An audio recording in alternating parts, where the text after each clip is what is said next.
Coming in from the ongoing war between Russia and Ukraine, Kremlin has said that Ukraine has attempted an assassination of Russian President Vladimir Putin. This has been reported by AFP.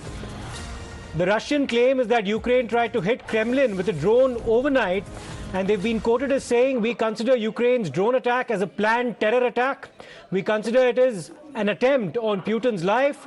The Russian side reserves the right to take retaliatory measures where and when it sees fit." Let me immediately go across to my colleague Srinjoy Chaudhary, who's been keeping an eye on this. Srinjoy, tell us about the Russian claims and what's the specific attack or the assassination attempt that they're referring to, and what's the likely implication now on the ongoing war? Yes, that's very important because this actually raises a serious number of questions. First of all, the Russians are saying this was a drone attack on the Kremlin. It was directed, the attack was to assassinate Vladimir Putin, the Russian president. Now, what will it mean as far as the war is concerned? Number one, how will the Russians react to it? Will they bomb Kyiv? Will they bomb the presidential palace in Kyiv, where Vladimir Zelensky is there? That is the first thing. That is the first question. Secondly, how will Russia react as far as the ground situation in the war is concerned? Will they intensify missile attacks? Will they intensify air attacks? Will they target cities? All this remains to be seen. Also, we don't know what the Ukrainians are going to say about this. So far, the Ukrainians have not reacted. Will they take responsibility for this attack? Will they say that, yes, we attacked the Kremlin? Now, that again remains to be seen.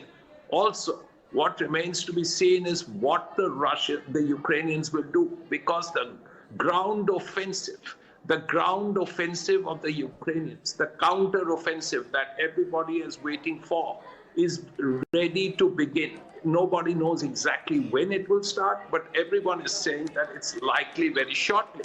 So if that is so, how will that pan out on the ground? So there are a lot of questions here. One, what will the Russians do? Will they attack the presidential palace in Kyiv? Will they intensify their ground operations? Will they attack Ukrainian cities with more missiles, more bombs? And secondly, what will the Ukrainians do? Will their counter-offensive go ahead? And how is it going to shape? And Srinjoy, it's quite likely that the Ukrainians might come out with an outright denial. It's highly unlikely that they'll come out and own up to an assassination attempt over allegations being leveled to that effect on the part of the Russians. What's the likely Ukrainian response to be in such a circumstance? Will they use this to blame Russia to be creating some kind of a pretext for further escalation of the war? Yes, that is exactly a possibility, because the Ukrainians could turn around and say that, look here, we have not attacked any Russian position inside Russia in this 1 year. We could have, but we haven't. So why will we go and attack the Kremlin, which is really far away, with drones of all things? So they could well turn around and say that they're not responsible for the attack. So that's something that will have to be looked out for. We don't know what the Ukrainians will say or what the Ukrainians will do. They could well claim, as you rightly said, that, look, this is deliberately being put out by the Russians to blame us, and we are not responsible for it, because we have never attacked Russian territory in this 1 year. Srinjoy, please stay with us, because we'll also speak to Mr. Maruf Raza, consulting editor with Times Network, about this. Mr. Raza, how do you see the situation now evolving following a damning allegation that's come from the Russian side that there was a direct attempt at assassination of Vladimir Putin on the part of the Ukrainians? You see, in the past 1 year, there have been from time to time assertions that there could be an assassination attempt at Mr. Putin for two reasons.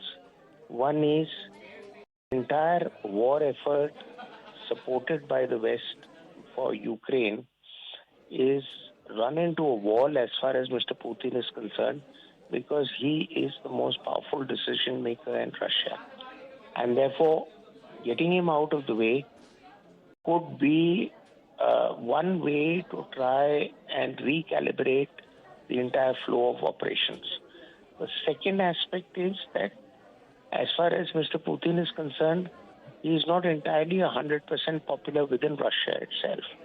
Now, whether Russia blames the allegations on Ukraine or within radical elements within Russia, all totalitarian states and dictators have to consciously be aware of the possibility that somebody within their own ranks will try and eliminate him. As you might know, historically, there were 33 attempts to assassinate Hitler.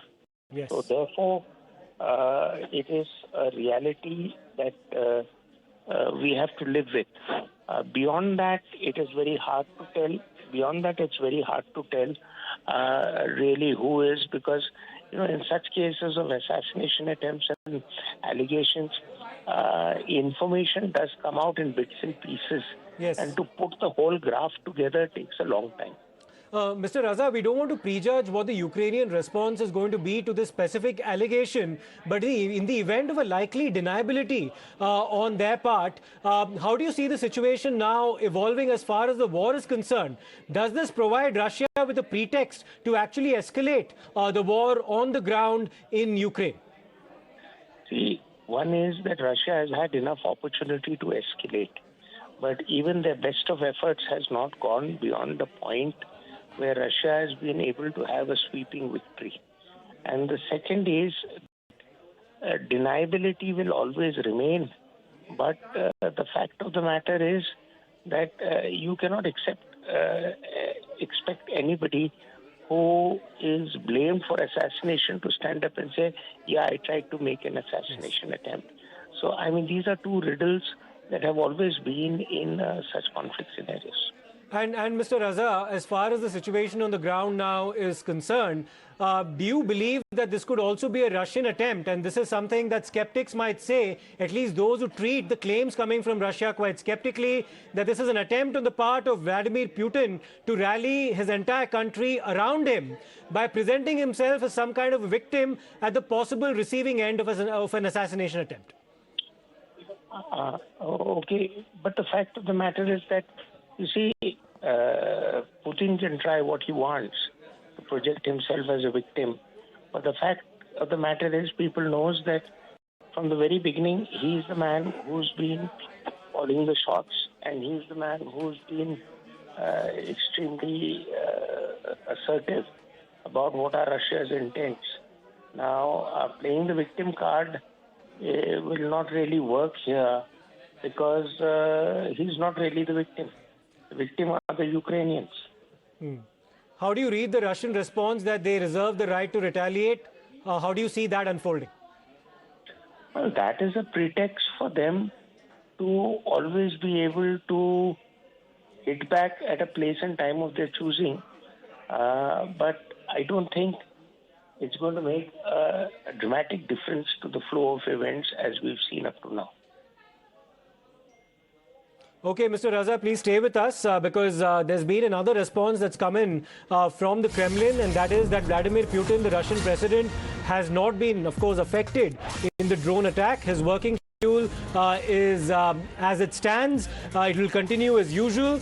The Kremlin notes that the Russian side reserves the right to take retaliatory measures as it sees fit. It regards this as a terror attack. Let me go across once again to Srinjoy Chaudhary. Srinjoy, presumably there'll also now be reactions coming in from some countries very closely allied with Ukraine in its endeavor to defend itself. We could see a possible reaction coming from the President's office in the United States as well as the UK.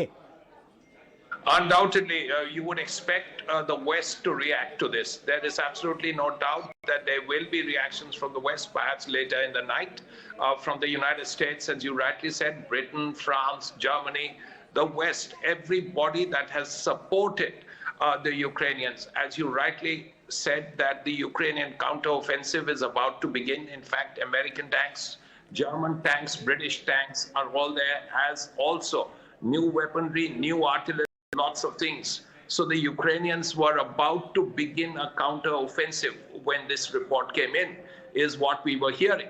But now we will have to see how the West deals with this. Because first of all, we will have to hear from the Ukrainians. What do they have to say?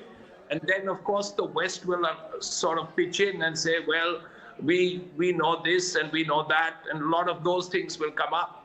But most importantly, this is a big moment because the Russians now claim that there was an assassination attempt to kill has not been successful. We reserve the right to take action. What action will they take? When will they take? All this remains to be seen. Yes, in fact, Srinjoy.